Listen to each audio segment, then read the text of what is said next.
Федеральный закон 217, статья 26, форма и порядок поддержки ведения садоводства и огородничества осуществляется органами государственной власти. А почему мы должны вообще-то к вам не обращаться?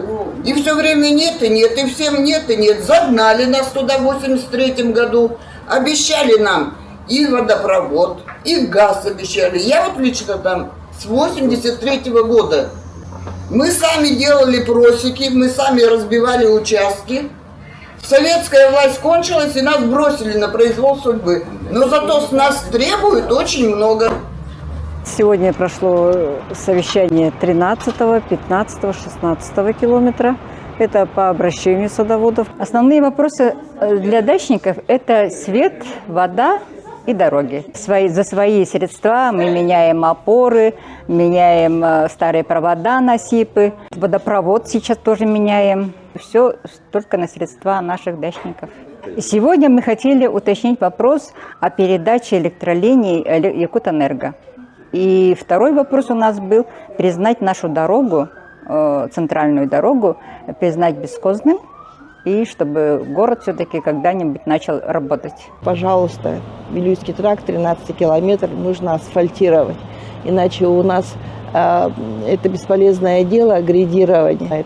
Дождь прошел, и опять у нас дорога как стиральная доска. И люди, бедняжки, идут пешком.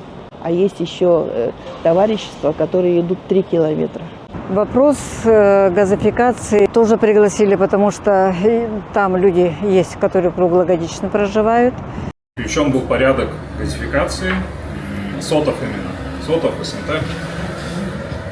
Для включения в программу социальной газификации, до газификации СОТов, им необходимо утвердить свои границы, то есть должны быть четко обозначены. Да? Проект между границы, да, у СОТа должен быть.